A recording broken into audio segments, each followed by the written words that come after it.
and welcome to the Short Chute Show as the dust and the sand and the wind settles on Neom in the final round of the Super League Triathlon season. It's time to look back and to unpack it all. We have all left the desert and we're all back on home turf. Tim Don has returned to the floods and terrible weather of the UK again for some reason. Chris McCormack is in the tropical bliss of Thailand because you never really know where that guy turns up, and I'm back here in Australia. Tim, I'll start with you. Hello, welcome to you. You've got a jumper on, must be different after the sweatathon that we've just been through. How are you doing? How was your flight home, and reflecting on the weekend that was? Yeah, flight was good home. We've had the fire on both evenings. I've been home to heat the house. We're in single figures temperature-wise in centigrade. But yeah, no, I mean, it was just such a great event. Neom put on such a show, the way they look after the athletes and that unique landscape. And yeah, no, it was finished off, with such close racing for the individual men and women, came down to the wire, and obviously the teams. I think when the last athlete crossed the line, no one knew who had won the teams. Everyone was waiting for the mathematicians. So yeah, no, I'm buzzing with the result, but the performances from everyone was just such a great week. You really don't know. It's like Goodwill Hunting level stuff with the teams. I was trying to add it up as well, but with the swim, bike and run points and everything, it's just impossible. And then a number gets spat out. And obviously, Macca, last year it was great for you being the Scorpions man. 2 points in the end, but this time it was all about Tim, so he'll try to be less smug. How are you, mate? You missed it. We missed you there. We had MG hopping around with his crutches, but there was no Macca. But a fitting end to the season, a couple of great new champions, and another season in the books. Well, I think the takeaway from the season after the amazing start from the Sharks in London, there was a lot, I think Tim and I were talking about it along with all the other team managers, was how are we ever going to pull back that enormous lead? It was the biggest point scoring display we've ever seen in Super League racing. And without any disrespect to Michelle and the Sharks, I was actually quite happy that Tim and the Eagles got away with the title, because she was quite smug all season after that opening round. And very similar to last year in Neom, when we got away with it right on the bell to overtake the Eagles with Tim's team. It was great to see the same thing happen again. And that's what's so great about this team racing. And missing it this year was tough, but, to see, the Scorpions did well. Cassandra winning the overall and Hayden right there in the mix. But it was just the depth of racing now is remarkable. And this style and format of racing makes for exciting racing. So overall, I was pretty happy with things. And I can say to MG that he only lost because I wasn't there. So it gives me something to build into next year. I think he's already upset enough that the one time he wasn't there, they had a double victory and he was at home and watched Tim Ford do the job. So, I don't want to upset the big guy. Well, we'll talk about his decision to hand Hayden or not hand Hayden the short shoot later on. But first, it's time for the headlines. And Tim, let's start with you. I feel like, just consulting my crystal ball, your headline is going to be about the teams. Is that correct? Yeah, I mean, Eagles soar to second team win. I mean, every point counted. We've got some of the younger guys and some of the younger girls. I think obviously 5 men and 5 women race, but I think we had like 17 athletes actually race for the Eagles. The first race I had to sub 2 people in way back in London, and they did great. I think virtually every race except for the grand final, I didn't have my A team, and then when they turned up, they finished it off. But not forgetting, Tim, you had every champion in the sport on that team. Come on, I know, it was insane your lineup. Literally, there wasn't a member of that team that didn't have a world title, Olympic gold medal, and we're playing the victim right now. Come on, I know the injuries were so bad. Christian Blumenfeld missed the race. He was off winning an Ironman somewhere, probably. But give me a break. Boo-hoo. I know, listen to it, right? It's great. Lahair wins the run points. At the beginning of the year, if you had to pick 2 athletes, would you pick Cassandra and Georgia, Lahair and Lombardi, Spivey and Summer, Beth Potter and Sophie Coldwell? Which pairing would you pick? You'd pick Georgia and Cass every time. That's the thing. Well, we got 0 points out of Georgia, and Cass only raced 2 races. Yeah. That's what I mean. But let's just flip that to the men's team, though. All right, let's run through the start list of the Scorpions men's team v. the Eagles men's team with Olympic champions, world champions. Hauser, Bergere, Holm, Nina, and Blumenfeld. Would you rather have Vince and Hayden and Schumann, or would you rather have Hauser and Leo? Would you rather have Bergere and Blumenfeld. Vince wasn't You'd there. rather have Blumenfeld? 0 points. Hold on. Vince You'd rather wasn't there. have Blumenfeld over any of those athletes? I think his best Vince result was fifth. Vince wasn't there. So Henry That's Skirman's what I as mean. old as But you. we didn't know Henry that when we Skirman's- said.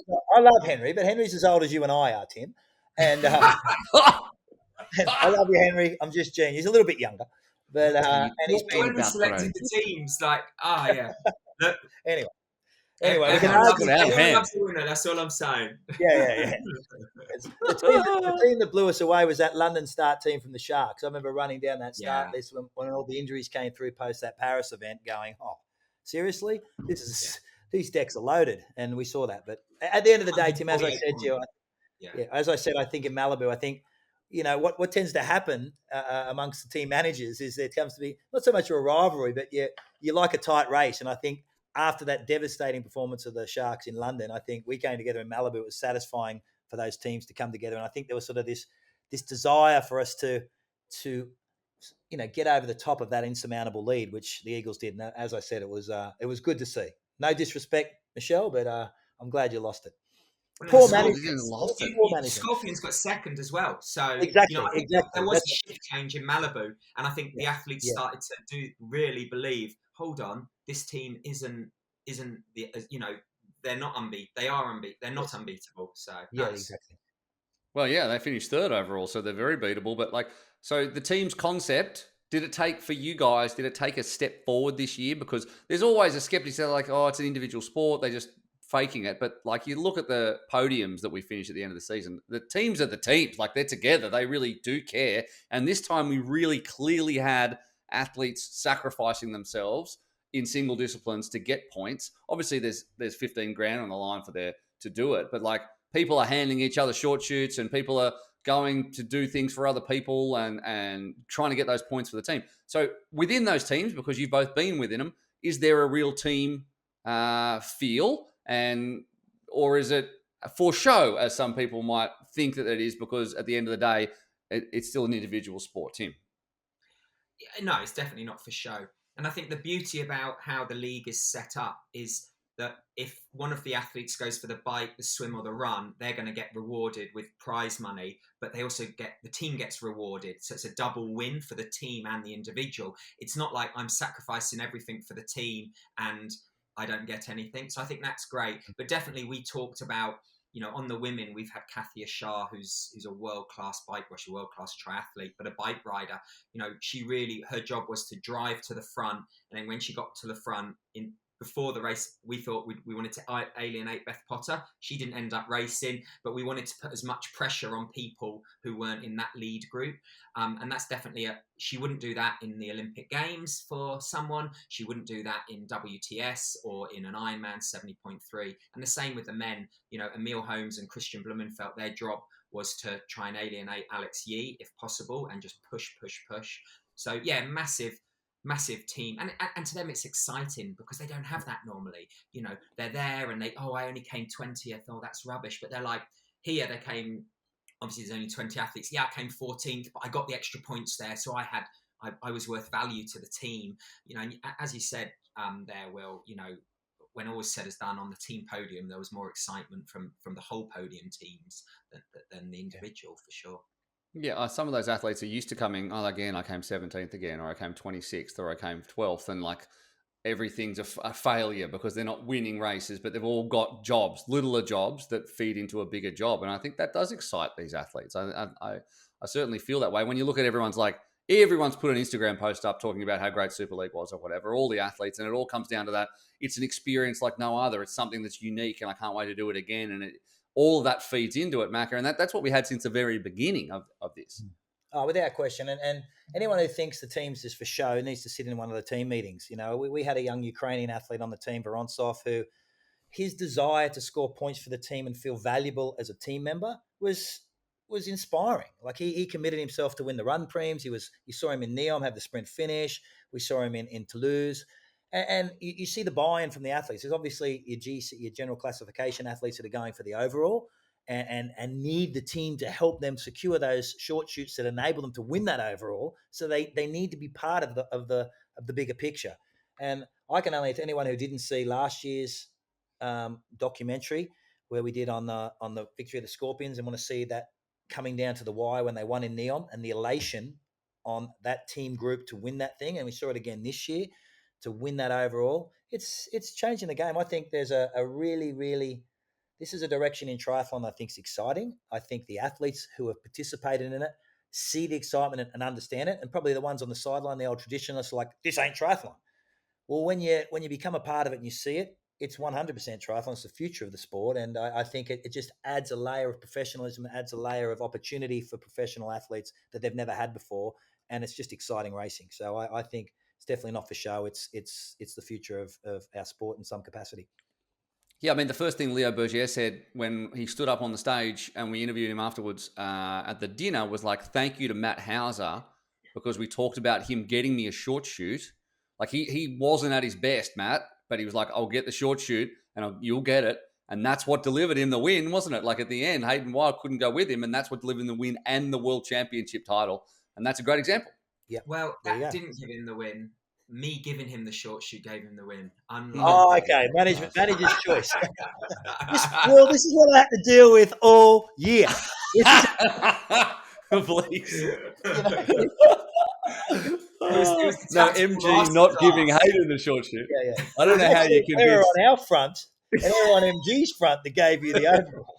I must admit, I had to look at the short chute board twice when I did not see Hayden's name on. I was thinking, are you serious? The two best athletes in the world, who you can't split them with a hair, are off the front having a tactical race. Like, yeah. But I had a conversation with MG after it, and he said on the second round, he asked Hayden how he was going, and that was when they got away. I think it was at the first round when the two boys went off the front, and he said he felt great. So he was more worried about points with Henry, who looked to be zigzagging, yo-yoing back. So he thought Hayden had him covered, which if you looked at Malibu, he really had Leo covered on the run in Malibu. Yeah. And he would have had him well and truly covered in Toulouse had we not had that indiscrepancy in Toulouse. We would have won that race too, and we'd probably have the overall. But it was it was probably, I think it's a decision MG regrets. But at the time, as you know, Tim, in those heat of you have to make it. You've got moments. Tomo comes up. Who is your short chute, right? You got to make that decision. And, in hindsight, it was probably the wrong one. And we probably were robbed of an incredible finish. But to be honest, seeing Leo do what he did, I don't think the short chute would have made any difference to the outcome. I don't think so either. Yeah, so. No, he was on. To show that MG made that decision on the teams. Yes. That's how. Yeah, that's it. Yeah. He did it last year and delivered it. He did it last year, the same thing. Gave it to someone further back, and I can't remember who it was, Ryan Fisher or something, and then 2 points in the end. Yeah. So there you go. Like football managers, it's never the athlete's fault; it's the manager's fault. Yeah. I mean, it was great. Like MG always backs his opinion no matter what. And so we interviewed him straight after he comes up on the TV screen. I'm sitting in the commentary box, and he's like, no, he's got this. He's got this. It's all good. Hayden's gonna fly did this whole thing. And then we go back like 7 minutes later. He's like, I think I might have. I was like, he's wavering finally after all these years. He's finally second guessing himself. There you go. That just shows you how important the teams is and the managers and everybody else on the way down. I mean, Hayden was a bit upset for a minute afterwards because he felt like he got robbed, but then they were fine again because that's what the team does. It comes together. So, Macca, your headline, as you something to do with the women's, I imagine. I'm going to go Brilliant Beaugrand. I've really, being a part of her career for the last 4 years and her being a part of this team, racing for the last 2 years, especially in the team management, she's really, not only athletically come out of her skin, but I think the time in Loughborough has been amazing for her and a time away from the French system. And she just seems to be coming into herself as an athlete at the right time going into Paris. And I just think her performance of the last 2 races she was untouchable. She could do anything she wanted when she wanted. And it was just, I think she's built a lot of confidence from that. I sent her a text after the race not being there. And usually she's a 1 or 2 word answers, but she sent me a long soliloquy of how happy she was and how amazing it was. And anyone who's known Cassandra is in perfect English. So her English has come a long way. So it is. She's not scared of talking to me anymore. Yeah.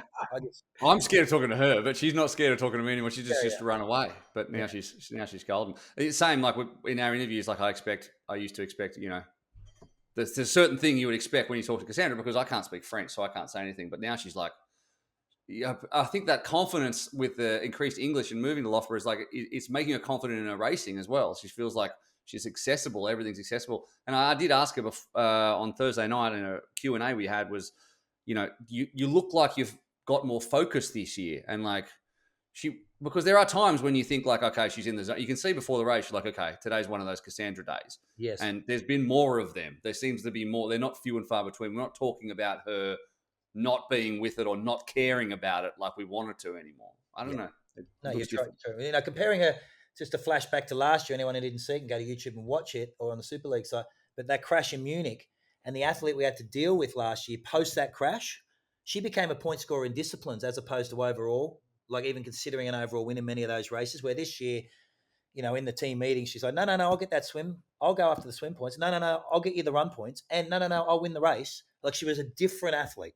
Like a very, very, she became really a leader of the team on the women's front without question, which is just a position she's never sat in before, but she did it very, very well. I'm just glad she was 3 races this year, if I'm honest, because I agree with everything. I think if she didn't, she could have won all 4 races and just streeted everybody. Yeah, she's just, like 2 races. She didn't look like losing either of them. No, very impressive transformation. Well, she deserves to be the champ. Really, like with the skill set that she's got, so she could come and just do the job next year, like the Eagles. Yeah. I would have liked to won this year's Ironman World Championship, but I didn't do it, Will. So I did.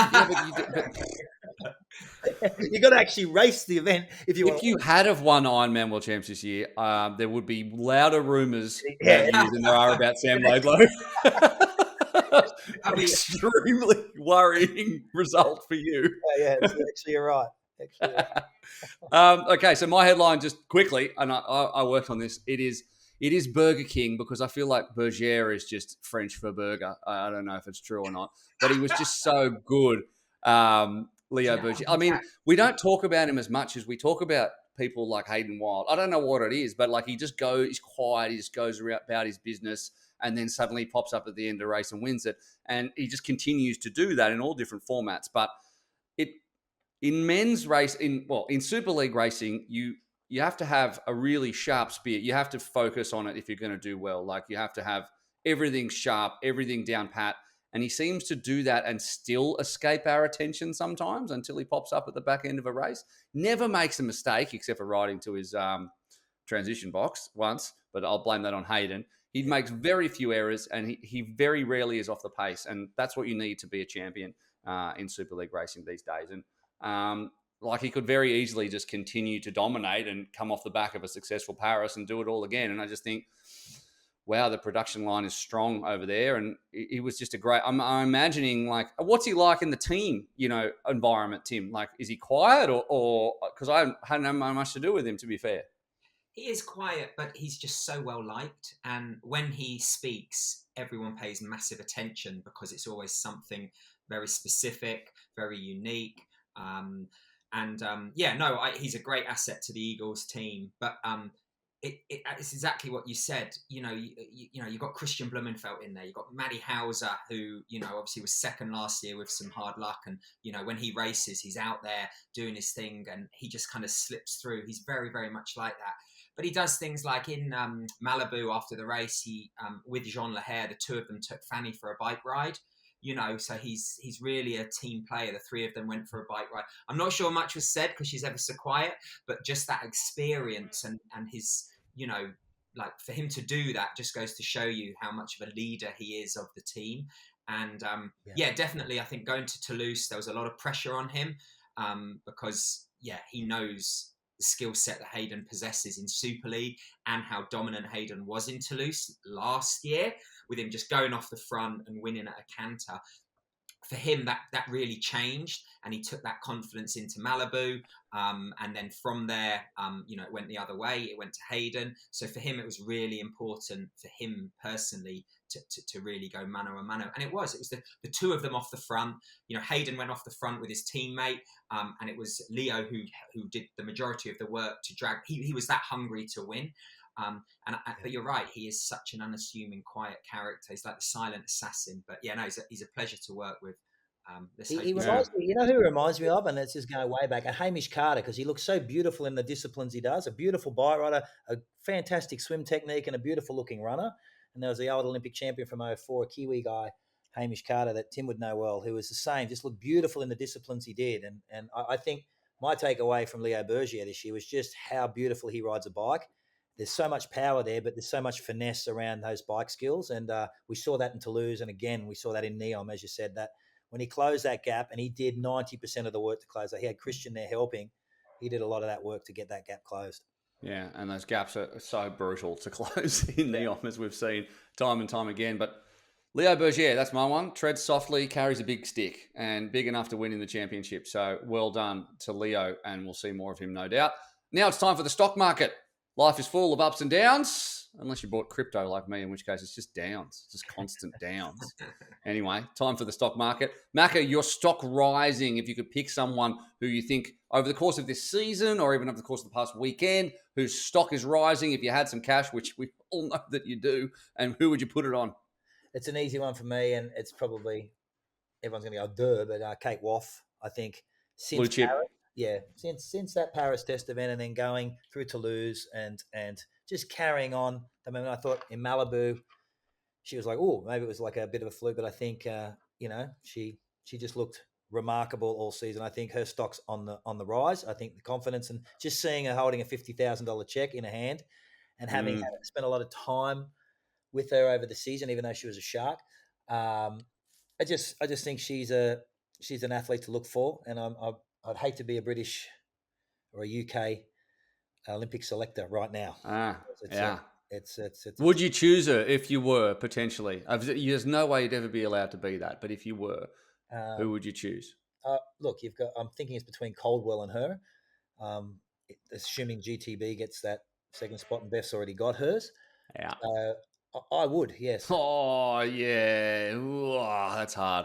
But yes, probably. Like potential-wise. Second in the Worlds this year, right? Second overall. She's won a Super League series, right? She's shown that she can run off a big bike. She's shown she can be look. You've got Sophie Caldwell, who would be an amazing relay addition for the. Kate was part of the mixed team relay world champ team, no? Wasn't she? Yeah. But I always look at, because I keep seeing Sophie, and they both. It's like picking your favorite kid. They're both amazingly gifted athletes, and both are worthy of that third spot. But as we know, I reckon you've got a favorite kid though. Like if you really, I do, yeah, and that's what I'm saying. Everybody does. This one is Kate, and sorry. and at home, everybody knows who it is, darling. But yeah, she's just ticking up those things you need to show when you're looking at your Palomares when they being an Olympic selector. It's like, oh, she was second in the world. Oh, she won Super League. Oh, she won. They start to shift the pendulum your way. So I think she's a stock on the rise. What about the US race for who's going to get that spot? Gwen Jorgensen won another World Cup. Oh, it doesn't matter. Does that matter or not? Or, there's a lot of them going for it. It's just Spivey, and there's Casper and Rappaport and Spears and Jorgensen. And Nib. Yep. Nib's already in. Oh, yes, she's already, yes. Yes, Nib's in. That's right. It's easier for her. Gwen was struggling to get starts in the WTS races. But when we have the WTS races, Gwen doesn't have the firepower on the swim because her ranking, even with winning these, won't be high enough. So she gets a poor pontoon draw. And we saw, I think she was like 4.5 minutes down in Pontevedra at the end of the bike because she misses the second group. I think in these second tier World Cups, that A isn't the firepower in the swim, but also there isn't the firepower in the bike. So she tags onto the second group. And if that second group catches the lead group, then she can win. And it was only a sprint race in Tongyong, taking absolutely nothing away from her. I mean, she's been away from the sport since Rio Olympics 2016. She's had 2 children. She's tried to go to the Olympics for 10,000 and then marathon. But I think it would be an amazing story, but it would be, I'd be not amazed, but I don't think she'd be a shoo-in for the Olympic team for USA. I'd hate to see Taylor Spivey not make it again after missing out to Katie. It'd be horrific. That'd be sad. That would be sad. Let's hope it doesn't come to that. All right. Well, let's go, Tim. Let's go to your stock rising. So we had Macca's. We're going to go all rising first, and then we're just going to have a long downer where we rag on people after that. Okay. I mean, I'm going to stick with the women as well. And she didn't win the series, but she got second. Jean Leher. I mean, last year, she came out of London. She beat Beth Potter, Sophie Caldwell, and Spivey. You know, obviously to Beth and Sophie, that's their home race. She was just dancing on that run, and she's up to game in the WTSs as well, and she's transferred that. Then we went to Toulouse, and obviously she was in the driving seat there. She got disqualified for a bucket for a buckle infringement. She came back to Malibu, and then she put herself right in the shoe in there to lead the series going into the final. Yep, she didn't win overall, but she got the fastest run jersey and in the winning team and second. And she is just a firecracker of an athlete. It's a massive season for her. The development and improvement of her swim. Yes, we're talking about the run. She's always been that amazing runner. She's also European triathlon champion this year. But she's improved her swim by about 20-30 seconds over the 1500. But also she's easily making that lead group in Super League, and that just transforms her race, so she can then access her run from the front. So I love her. She's a firecracker of athlete. When I didn't give her the short shoot in Malibu, there was massive blow ups. And I'll be honest, when we won the short shoot in Neon, I'm like, I don't want to win it. Who am I going to give it to? Lombardi or Jean Leher. So Jean Leher is definitely my stock rising. Very good. Well, for me, I mean, very quickly, I'll touch on a few people who I think were excellent. I think Taylor Reid had a great season this season. I think he was always there or thereabouts. He tucked in behind Hayden at the front of races. He had that amazing podium. I think he's found another level in Super League because he's been around for a few years now, but I think the Kiwi was strong. I thought Emma Lombardi was an incredible debutant. I don't think we've seen someone be so successful so quickly in Super League. Normally we see people come in and go, I got this. I'm under 23 world champ, or I'm this, or I'm that. And then after the first race, they're like, oh, fuck me. I can't do this.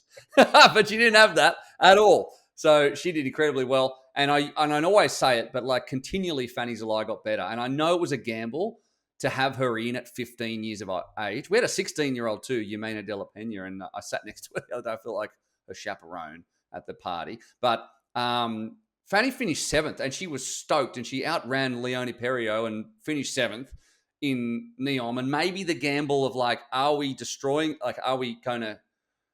too much for her right now this early or not? I mean, Tim, you tell me, because she was in your team, but she certainly seemed to gain confidence out of her Super League experience rather than have her confidence beat up so young. Absolutely, and she gained that experience, and that's her goal after London was to finish a race, not get the 90-second Tomo flag elimination, and it happened in the final. And as you said, she was running with Leonie, who's won WTS's, podiumed in Super. Well, she podiumed in Toulouse, didn't she? Yeah, second. A very experienced athlete across the board. It was so nice. And when she crossed the line, her father was crying. And then there were 4 people behind him who started to cry. And it's like that knock-on effect of just the raw emotion there and how one of them was Tim, by the way. One of them. Mate, It was so good to see, and I've got no doubt this is the start of her journey, and I do hope it lasts many, many years. But I think You're choking up now, mate. Come on, mate. It's all right. Together. It was a risk for Super League, not a risk, but I think she handled herself amazingly. And as I said, the team really not bought in, but really were there to support her, especially some of the women. So that was great to see. Yeah, she would have learnt a lot over the past 9 weeks or so. Stock falling. I'll just do mine first. I'll get it out of the way. I hate to say this, but he came in second and he had a shot, and then he just didn't make the bike that he needed to. And Johnny fell from second to 5th overall in the championship. And he finished 9th in this race, and it's his worst. The enduro is not Johnny's forte, and he just didn't have the kick that others did. And I just wonder whether he's ever going to win it, or has he run out of years and the game is a young man's game. Do we see Johnny? He's won 1 race and he's had 8 podiums. That's and like what race did he? Will. That's No, like I know. that's like picking on the Queen. That's triathlon royalty, man. Like he's, I agree. Look, I agree. I couldn't agree with you more. You're gonna get I hate wanted mail him to if you do win. this. Yeah, you're I gonna get wanted him to win. I'm as unbiased as I try to be when I'm looking at like Johnny's second. If he just wins this race, he's going to win it. I'm like, let's go, son. And he just didn't quite have it. And I'm like, is it ever going to happen? I'm worried for him because he's getting on now. He's getting on. And the other one is Max Stapley. I think over the course of the series didn't deliver what he could have done. You just he was stole strong. two. You got one, mate. No, well, okay, fine, Johnny. What you if can I take wanted Stapley. to use Max? What if he was mine? Now I've got to think of someone else. Like, well, you know, the whole field, Will. Well, who else is stocks falling? Give us. Me and Tim will be left. out my alphabetical stocks falling. Oh my God. I don't know. Honourable mention to Max Stapley, who should have done better than what he did. Anyway, who wants to go next? Is I'll it go you, next. Mac? Are you angry? Look, no, and this is a hard call because it's very difficult to talk about who you're expecting more from a series and didn't give what I thought they would, but they probably gave in a different capacity. But for me, it was Christian Blumenfeld, to be honest with you. Like I was expecting more from the Olympic champion. I know he's expecting more. I think the who he is as an athlete and what he's done in the last 3 years, it comes with a lot of expectation. And what he did in the series was still remarkable. But he just seemed to lack the firepower that he had in the past. He was clumsy through transition. I noticed in Malibu, he leaves a lot of gaps. He doesn't have that flow of that of a lot of the front runners now. He's leaving gaps and he just gets by on his strength. And I just feel that type of racing has a life cycle, right? If you continue to have those sort of indiscrepancies or these inefficiencies in your racing, they are amplified in Super League racing. I think we saw that this year. He was a great team player, but for me, Christian Blumenfeld was an athlete when I saw him on the Eagles that I thought would be finishing on the podium. Like he's that type of racer, and I was probably being a bit optimistic. Yeah. And but yeah, it's hard. Like Christian. I know you left the Scorpions, and I still love you, bro. But I was expecting more from him. No, fair point. He probably expected more from himself as well. Yeah. He always would. And Timothy. Individual, and this is a tough one, Beth Potter. She got 10th overall in the series and she didn't win a race. And she came off as the current world champion. She came to London, her home race, and she didn't win. She came to Toulouse, she didn't win. Malibu, and then obviously she didn't race in Neom, but 10th in the series for her. She'll be disappointed with her Super League performances. Her year as a whole was amazing because she's qualified for the Olympics. She won the Paris test event. She won the grand final as well. But for me, the execution of her races within Super League, it just wasn't the best that we would have liked to have seen. Some of those epic runs with Cassandra would have been awesome. She has improved her swim in the longer format, the 1500 and the 750, but I don't think she still hasn't got that rev to go out as fast as Olivia Math, as Taylor Spivey, Summer Rappaport when she's racing as well. So I wouldn't say I'm disappointed, but to go from a contender to 10th overall in the series, that's maybe, and again that hindered the Sharks' performance from that stellar performance in London. If I could pick a team, my stop falling is the Sharks, which is funny. Kate Wolf won. Overall, that maybe the synergy wasn't there, but the leadership wasn't. No, I'm only joking. Yeah. As we said earlier, it's all about management, Michelle. Well, they were all there or thereabouts, but like Dixon was mid, everyone's at 5th, 6th, 7th. Yee is the same. Like he obviously had that great win in London, and he came into 3rd in this one, but for lots of parts of that race, it was second pack Sharks. There was no one at the front. It was like red and white at the front. Whereas, as we all remember, the TT train of Sharks going around London when they were all firing, was no one could get anywhere near them. So, change. The Sharks. That's a good call. I feel like, for me, I sort of felt like Beth came off that Paris win into London. All that hype and anxiety of Paris. You sort of come in, not deflated, but what's sort of the energy you take into the race? And I thought she'd build through the series, and she didn't. So that's a pretty good call. I just thought London was too close to Paris. She's probably like, yes, I'm in the Olympics. Yes, I've won the test event. That's that. Okay, I'm doing London now, and then I'll build up. But she never did. She never really came through. All right. That's the hard part of the show over. We're looking at what other possible things we could talk about. I mean, what do you guys want to see 2024 hold? I mean, ideally, crystal ball style. How does Super League change, evolve? What can we expect? What would you guys like to happen? And how would you like to see Super League be different next year, Tim? I think Chris mentioned this earlier, but I totally agree with him with a team relay. Can you imagine a Super League, some sort of team relay? Within a weekend of racing, and I think that would be amazing. I'm not sure how that would play out with points, with logistics and operational, logistics. But I just think that is something, to have a multinational, i.e., not the Brits against the French against the Germans, to have, like we saw in the super swimming event in Budapest. Where you've got those mixed relays from different nations. I just think that could add a massive flavour and drama, to an event next year. Like Sunday after Saturday's racing or whatever. And what have you got, like an enduro where you've got 9 athletes from your team and 1 reserve, and they all take one leg each?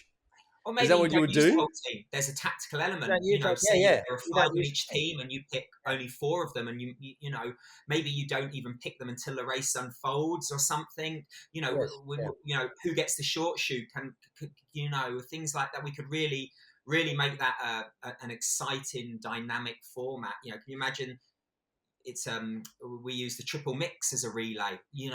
Something like that. Yeah. Oh my God, can you imagine? Oh, I can't even keep track of it. Normal athletes, let alone suddenly we're jumping between Matt Hauser and Emma Lombardi and Kathy Ashar I think it would be amazing. It also gives you more rounds. Like there's more narrative. It also ties the women's and men's racing together. Maybe you can do it like the athletics where men and women can race each other, but you're using, so it does become a management's decision, but it's very different to what's happening on the World Series. And we could have but it ties the fact that the 2 teams' points count. It'd be nice to somehow integrate those teams as one in a single event. So I tend to agree with Tim. That'd be amazing. Excellent. That's a very good idea. I would love to see that. Overall, though, Super League hit our 30th ever event or pro event, as in like top tier event. We've had other feeder events. Going in the right direction, Macca, after the first 30, growing, changing. What do you think? I think it's changing, but it's really starting to find its roots. I think Super League sort of got to where it was because we're always able to pivot and move and sort of refine things and had the ability to do that. Bring in short chutes and bring in things that people, when they first heard about them, were like, "What? That's a stupid idea." Now it's sort of part of the dynamic racing that is Super League. And when we brought teams in, people were like, "What a stupid idea!"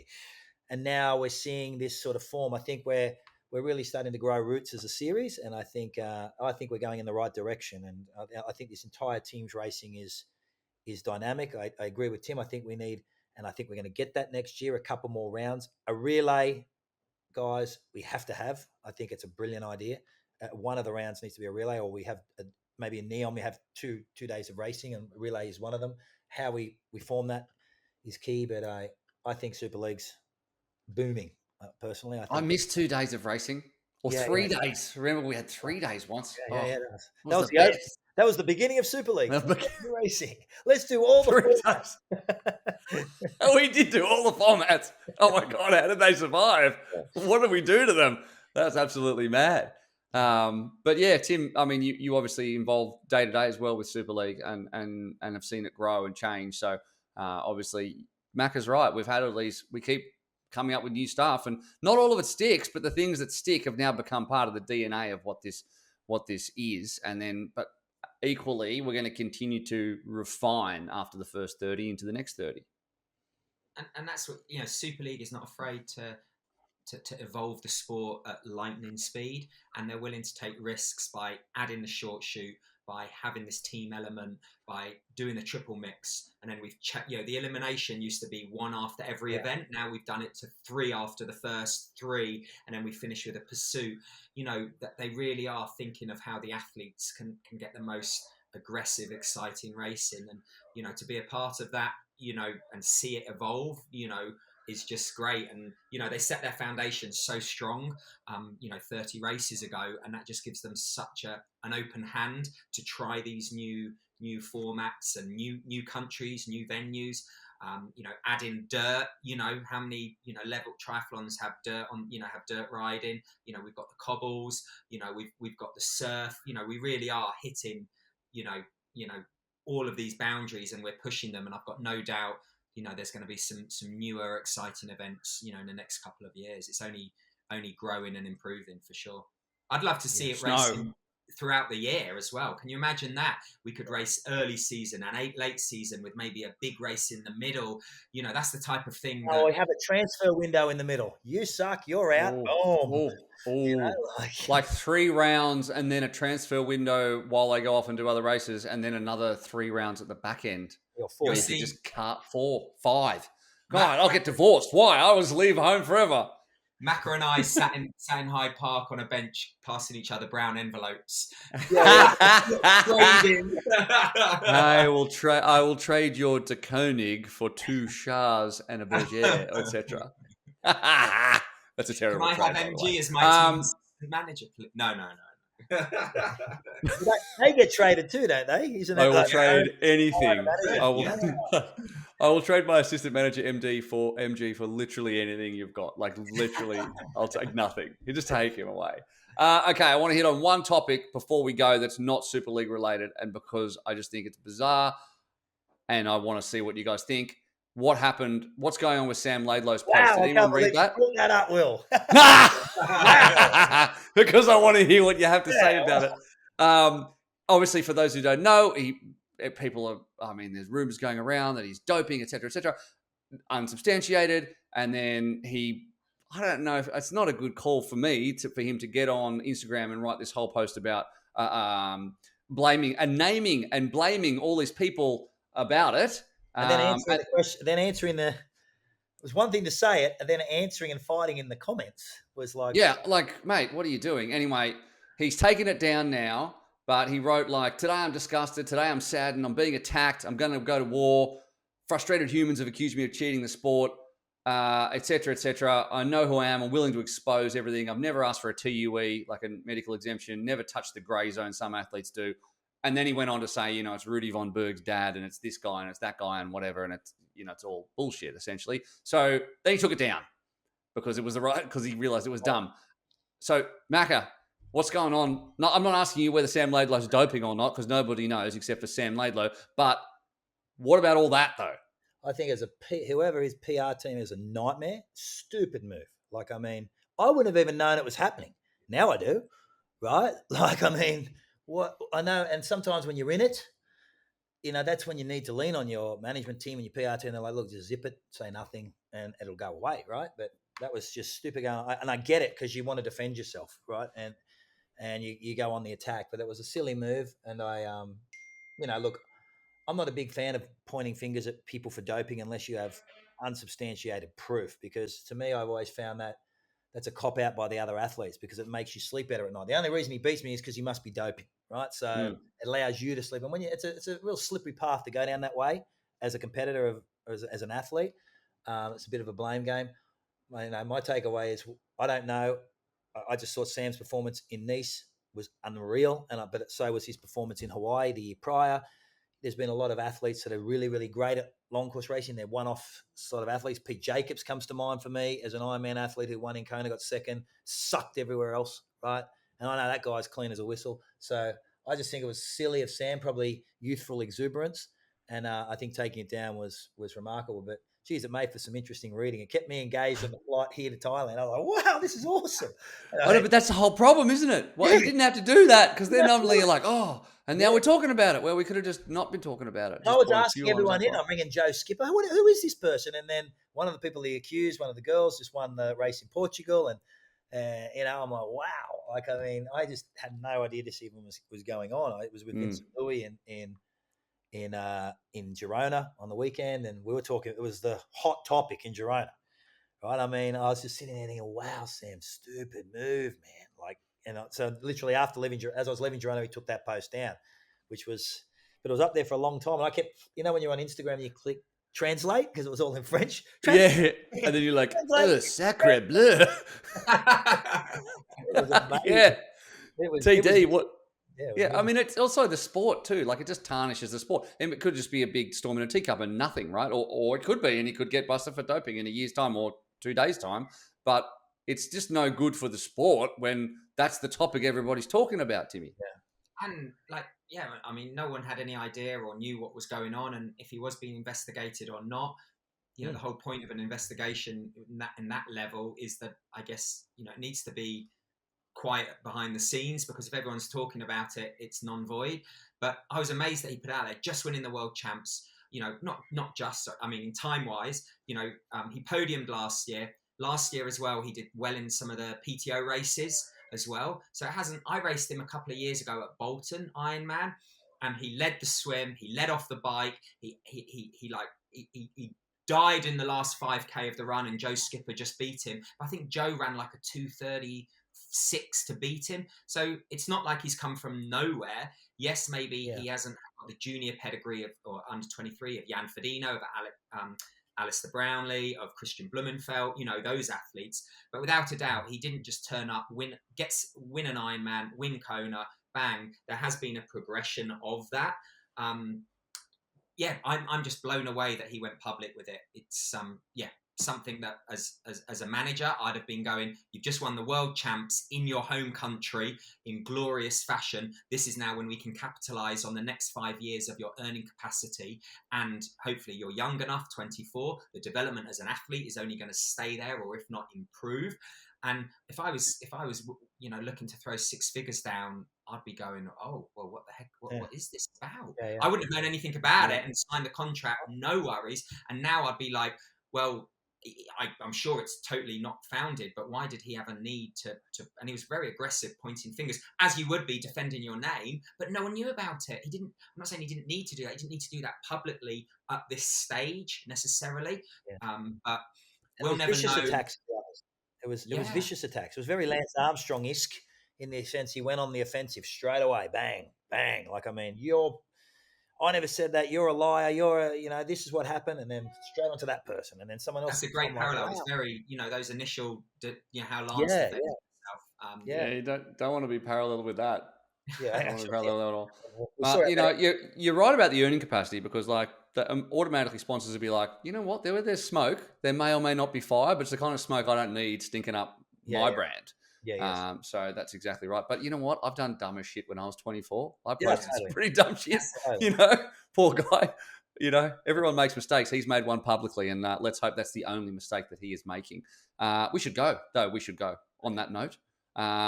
Thank you very much, gentlemen, for your time, whether it be 8 a.m. in the morning or siesta time in Phuket, which it pretty much always is, or time for me to put the kids to bed, which is what I'm trying to avoid doing. But I do have to go. So everybody, thank you for your time. Thank you for the season as well. It was amazing. It's always a privilege for me, and I'm sure it is for you guys as well, to be part of a season like that, an organisation like Super League, and to be surrounded by such a bunch of positive young athletes who do so much good, and also surrounded by you two as well, which is fine. Didn't make much dent in me, to be honest. Thank you, Tim. Thank you, Chris. That wraps us up for the Short Chute Show, but we'll be back with more content next time around. Stay tuned.